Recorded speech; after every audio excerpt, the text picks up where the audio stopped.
Roger Stone here. Every day you wait, your money loses value, but gold and silver don't follow those same rules. American Sovereign Bullion gives you access to a nationwide wholesaler network, helping you secure aggressive pricing on real physical metals. Call 844-272-2428 now to get your free gold and silver guide to learn how to protect your wealth with physical gold and silver, delivered right to your door or with a gold IRA. Visit asbgold.com. That's asbgold.com for your free gold and silver guide today.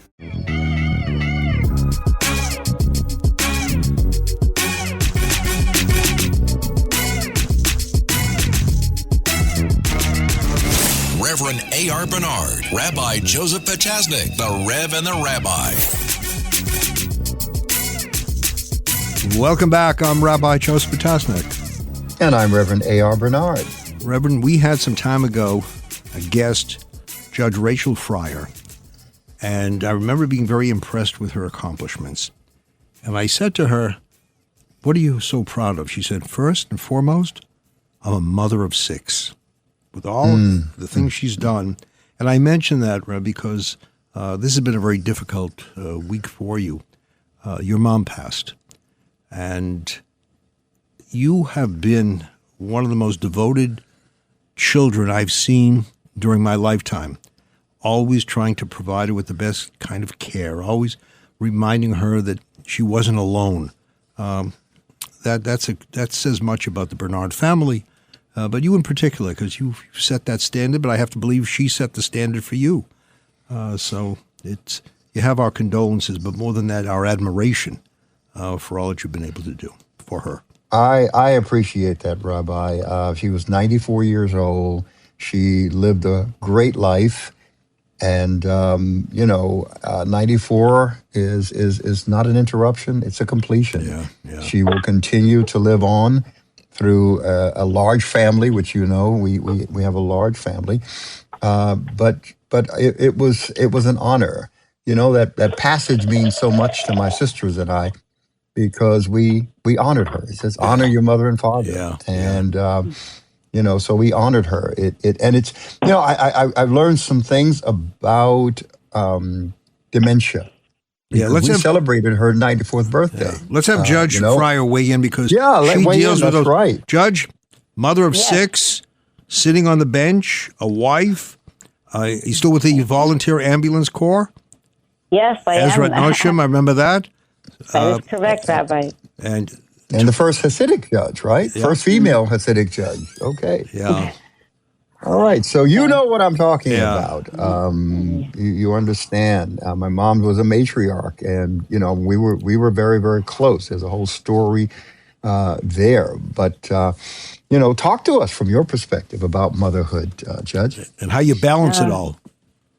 So as I get older, it takes on so many new facets, and I realize that it's something that you learn every single day, and you appreciate and you value it. And then when you get old enough and you start losing your parents, it has like a whole different tone, a whole different mindset. When my father was diagnosed with Alzheimer's, it was very, very challenging and very, very difficult. And then the only way I found comfort with his condition was the ability to take care of him and say, now's my time to give back. Now I can do for my father all the things I couldn't do before, and thank him for all the years that he spent taking care of me, taking me to the grocery store, to the candy store, to school plays, to school events. Whenever I needed him, he was there for me. And that's what gave me comfort, taking care of him. Judge, you said something before we started this segment of the show. And again, always a pleasure to have you on. I was sharing a little bit of this with you, and you said, it was a blessing, because I explained to you that we celebrated my mom's 94th birthday in March the 10th of this year, and she was fine. And then all of a sudden, it was just a downward spiral within a month and a half, but you said it was a blessing. Because your father, you took a longer period of time to watch that kind of suffering, yes? Yes, it was a very slow, painful decline. Yeah. And if your mother lived a vibrant, full life for her 94th birthday, she was blessed. She really was. And I see it in so many different ways, even in the work that I do. I can't talk about individual cases, but I preside in the guardianship part where you're dealing with many people who get dementia. And they all had a past. They were all once young. So we have to appreciate every day that we have. And being a mother and raising children, to me, is like a glorious gift from God. I'm so thankful to. I was able to, I'll just say my son told me already, Ma, don't tell anybody how old I am. So I need to start lying about my kid's age. It's interesting, Judge, if I can quote from Jewish tradition, we have a beautiful custom. When we lose a loved one, we have obviously a funeral, but right before that, we cut an article of clothing. Some people use a ribbon, but traditionally it's an article of clothing. Yeah. And we recite a blessing.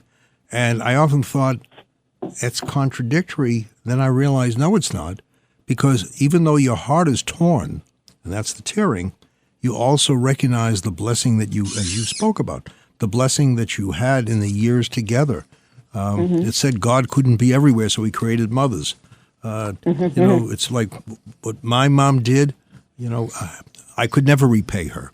And my dad had dementia, and when he didn't recognize me, to me, it was almost like the Shiva had begun, the mourning period, because you see someone who, even though you recognize them and you thank them, they don't see who you are, but it was a past, and you're thankful for that. But it's heartbreaking. It really is heartbreaking. You can't replace them. Yeah. And but on another note, in terms of from a mother's perspective, and because Mother's Day is just, if this is Mother's Day, the relationship that you have with your mother is also something that's so special. And as I become more mature as a mother, and as my children become my friends, I say to myself, did I raise these children? They're adults now. They're my friends. And they're my biggest fans. They are my biggest fans. They put me into office. They campaigned for me. They turned the world upside down. So it really works both ways. And then when I speak to people who make comments about, they don't know if they want to have children or could they have children, and I'll say, but that's the biggest blessing in life, to have that privilege of being a mother. And then it also, once you become a mother, you look at your own mother and say, Ma, how did you manage? How did you manage, right? Yeah. By the way, I like that phrase, Judge, which I hear some people use. As I became more mature, we don't say as I became older. It's euphemistic, more mature. Like I will say to someone, how was the relationship you had with your woman? Complicated. All of a sudden the word complicated covers up a whole lot of things, with some of the vocabulary we use. But Rabbi, I like what she said about becoming friends with her children. My mom and I grew together under tough circumstances. My father abandoned my mom and I when I was born. I'm from Panama. We came to this country to make a new start. I was just 4 years old, and we grew up as friends more than mother and son because she had to work 2 jobs just to put food on the table, keep a roof over my head, and it forced me to grow up a lot faster, appreciating her commitment around me. And that relationship between us, that friendship continued, right up to her passing. And it continues with your family. It continues with your family, Rev. Judge Frier spoke about what she received and what she's able to give, and they're connected. The role models that our parents have been for us. We hope to emulate that standard in how we treat our kids. Right. Well, it's interesting because on the one hand, we're talking about parents, we're talking about mothers, and then we're talking about the women who are the mothers, the matriarchs, and that's I think to me what Mother's Day is about. And I look at my mother; she was always like my guiding. She was my right hand. She was always guiding me. She was always helping me. And any major step I took in life, my mother was always with me. And when I became an EMT, even my role as the director of a women's volunteer ambulance service, it really all stems from that pride in being a woman and being a mother and understanding, hey, maybe our needs are a little bit different. Maybe we do want to have an ambulance service just for us. just for us, because we deserve it if we need it. So it's to me, it's all tied in. Ask me to speak about, maternal instinct, maternal feelings, being a mother, being a daughter. I think it's something that it's so unique, it's so special that I don't know. Like I always say, you never have too many sisters, you never have too many daughters, but we only have one mother. Right? Only one mother. Yeah. Well, that's a nice thought on this Mother's Day. I'm sure you're the type, and I know Rev is. We can be as busy as possible, but when our kids call us, stop everything. Everything takes second place to our children. When like I always say, my parents never said to me, when I had to be somewhere and I wanted them to come to the play or whatever, or the game, they never said, we're too busy. You never hear that, right? We're never too busy to be with those who mean so much to us. So if you want to know the truth, yes, Judge. From a judge, yes. I expect. That's what I expect. Yeah. We want the truth. Absolutely. I want the people who are listening to know that don't feel guilty as a mother if you're going to miss a school play, or don't feel guilty as a mother if you have to hire help in the home to take care of the children, to help if you're going out to work, because your kids will be fine. They need stability. They need to know that you love them, and if you go to work, it's not going to destroy that relationship, and it won't destroy their future. I had so many naysayers over the years of my life who would say to me, "Oh, you're going to work, you're going to school. Who's going to take care of the kids?" And my children always were part of whatever I did. When I went to law school, they each had a chance to come to a law school class with me. When I worked in the city, they each came to class to work with me. And when I was studying for the bar exam, they colored my flashcards for me and made pictures. I should remember all these different laws that I was studying. So I think that's also a very important component, because sometimes you can't always be true. there. And by the way, Judge, as our kids get older, they don't want us to always be there. Yeah. Well, she's answering your question, Rabbi, because you asked the question. We got to go to a break again, but you asked the question: how do you balance all of that? And this is interesting how she included her children in all the things that she was tied to. We've got to go to a break. There'll be more of the Rev and the Rabbi and the Judge when we get back. Reverend A.R. Bernard, Rabbi Joseph Pachasnik, the Rev and the Rabbi.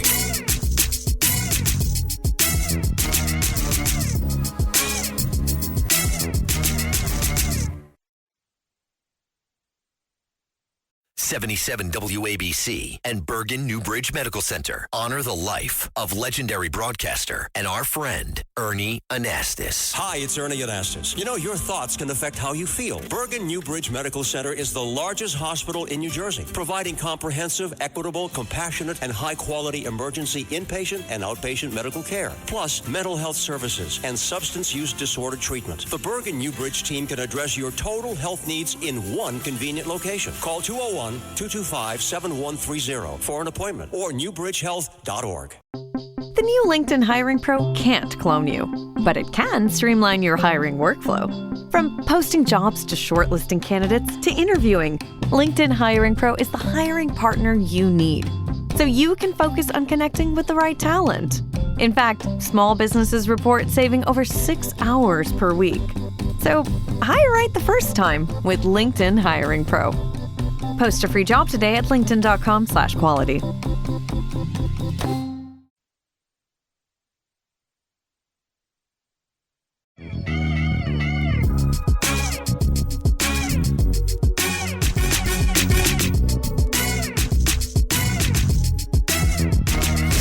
Where faith matters. The Rev and the Rabbi.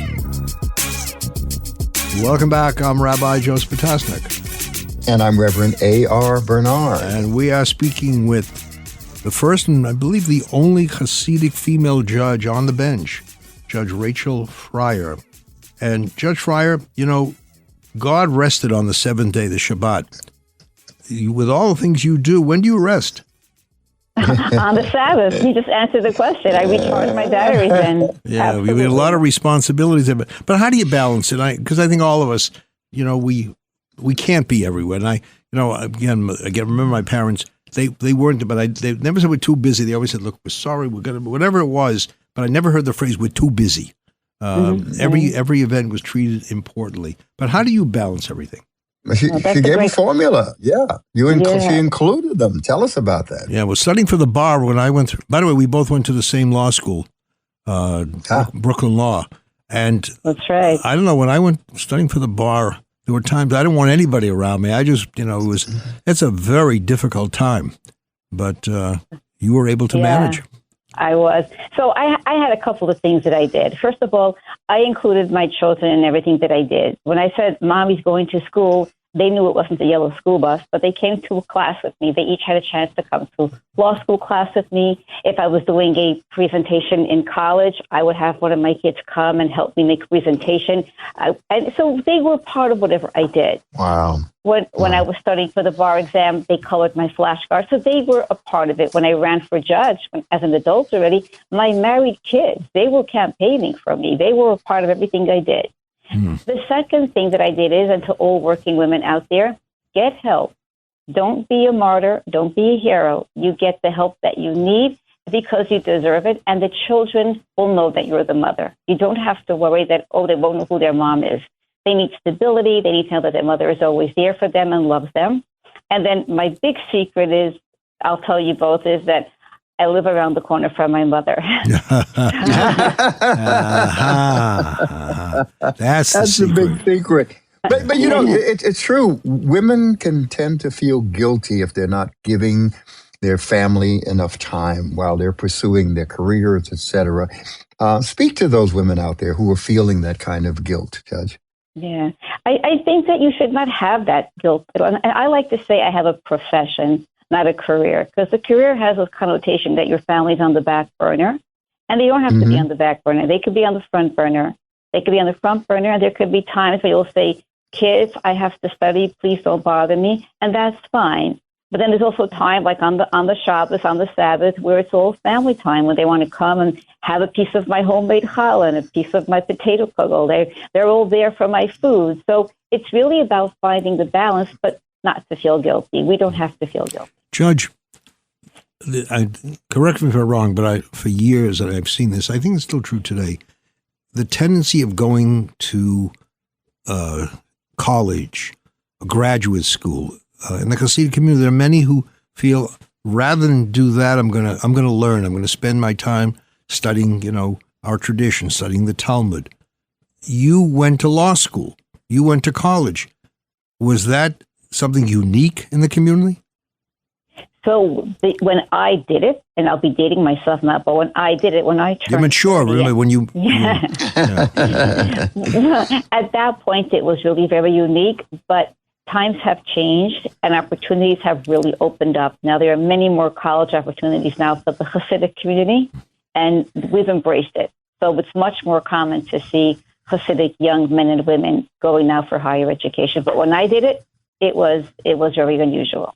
This spring, Uber Eats has you covered. Whether you're celebrating mom, dad, or your favorite grad, not all of us are great planners, and with the Uber Eats gift hub, you don't have to be. Send flowers, perfume, champagne, or just their favorite meal straight to their door. Gifts arrive in as little as 25 minutes, and you can add a personalized video message for that additional so-not-last-minute touch. So this spring, get a leg up on gift giving with Uber Eats. Last-minute gifts that land every time. Must be 21 or older to purchase alcohol. Product availability varies per region. See app for details. Tomorrow morning is knocking. Stock your fridge now. How about a creamy mocha frappuccino drink? Or a sweet vanilla? Smooth caramel, maybe? Or a white chocolate mocha? Whichever you choose, delicious coffee awaits. Find Starbucks Frappuccino drinks wherever you buy your groceries. Yeah. I wanted to ask you about the ambulance corps because people are saying, well, why was it necessary to form a female ambulance corps? And you, that wasn't an easy task. I know there was some opposition to your efforts. So, it's a great question. I know we're going to run out of time, and I could talk about it for so long, but I'll share with you why I got involved and how I got involved. So when I was going along my journey towards a law degree, I had many naysayers who predicted I would never be able to do it. And I kept saying, if God wants it to happen, it's going to happen. But the only naysayers who really worried me were the ones who said, No, even if you go through college and go through law school and pass the bar and open up a law firm and have clients as a Hasidic woman, the ones who said you won't remain as devoutly religious were the ones that worried me. And I kept saying, why? Why is it mutually exclusive? Why can't I have the best of both worlds? And that's when I made my deal with God. I said, God, help me get through law school without compromising my values. And when your children come to me for help with the law, I will help them. And let me tell you, Rabbi and Reverend, God wasted no time in testing me. Shortly after I graduated law school, I got involved with youth at risk in the community. And once I helped that problem too, and I helped a yeshiva open up in Williamsburg, a group of women asked me to meet with them because they wanted to join the male organization because that's the only one that exists in Brooklyn. And I said, see, that's yeah. Go ahead. I'm sorry. I'll make comment after. And I thought to myself, why do we need it? If it ain't broke, why fix it? But I knew that I had my deal with God, so I had to go to that meeting. And when I went to that meeting and I met this group of women, devoutly religious women who were trying, some of them for 30 years to join, I said, if I went to law school just for this cause alone, it was worth it. And I realized that these women were being silenced. And they were right. Even if it's only one woman a year who she wants to have a woman come to her when she's having an emergency, when she feels vulnerable and she doesn't want to expose herself to other men, she deserves that right. And I thought it would be my mitzvah of the month, Rabbi, and I would go on my merry way to the next mitzvah. Little did I know that this would really hit me to the core, because to me, my mother raised us that as girls we were special, that we were unique, that we could do anything that we wanted to, so long as it wasn't illegal, immoral, or against the Torah. So I was raised that we girls could do anything. And here was a group of men saying that we couldn't do something because we were Hasidic. I said, oh, really? They made a big mistake. They provoked me. And I said, I will show you that women could do just the same thing. And then the rest is history. It took us a long time to get that ambulance license. But it's a concept of sometimes a woman wants to have a woman there with her. And we've had that so many times. I thought it would just be for women giving birth. But we have it in the pediatric population, in the geriatric population. Sometimes the women will say, I just feel so much more comfortable if I have another woman next to me. Right. Sure. Yeah, I understand that. What I was going to say is, and commend you, because Rabbi and I believe in this wholeheartedly, that we don't compartmentalize our life. We don't put faith in one spot, family in another, our job or career in another. It's an integrated system coming together. And in fact, our faith feeds all the other aspects of our lives. It's your faith commitment to the Sabbath that forces you to establish a rhythm because you understand the responsibility to rest. So I really commend you on that. And we need more people understanding that we don't separate them. They all work together as an integrated system. And I want to thank you, Judge, for saying something before. I wish I had known that when I was younger. You said, if God wants me to be a lawyer, I'll be a lawyer. And if I only could say in younger years, if God wants me to pass this test, I'll pass this test. I could use that with my parents, but I didn't get off that easily. But I think God has expectations, and God is very clear what the expectations are. All you have to do is read the Bible, read your tradition. There are guidelines, there are boundaries, and unfortunately today we see the violation where people encroach upon those boundaries. The separation isn't there as it should be, and that's created a lot of division, disrespect, things that shouldn't be there. So maybe we need to delve further into our tradition, go back and see what it says. Somebody said, if the world would follow the 10 Commandments, you wouldn't need the 11 o'clock news.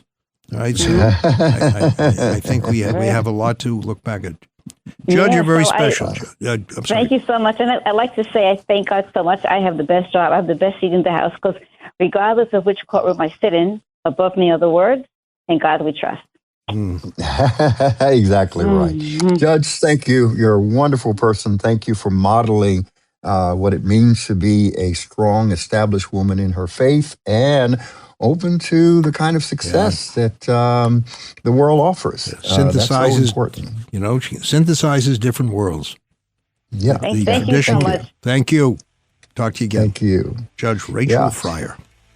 Yeah. And we hope you've enjoyed this episode of The Rev and the Rabbi right here on Red Apple Radio Networks. To all the mothers out there, happy Mother's Day. Until next time, God bless. The Marine Toys for Tots foster care program is bringing hope to children who need it most. Every 2 minutes, a child enters foster care, often with only a small bag of belongings. More than 400,000 children face trauma and uncertainty, many before age 8. This May, during Foster Care Awareness Month, Toys for Tots is creating Room for Joy. In 2025, nearly 375,000 children received comfort through toys, books, and essentials, reminding them they are not alone. Donate now and change a child's life. Ryan Reynolds here from Mint Mobile with a message for everyone paying big wireless way too much. Please, for the love of everything good in this world, stop. With Mint, you can get premium wireless for just $15 a month. Of course, if you enjoy overpaying, no judgments, but that's weird. Okay, one judgment. Anyway, give it a try at mintmobile.com/switch. Upfront payment of $45 for 3-month plan, equivalent to $15 per month required. Intro rate first 3 months only, then full price plan options available. Taxes and fees extra. See full terms at mintmobile.com.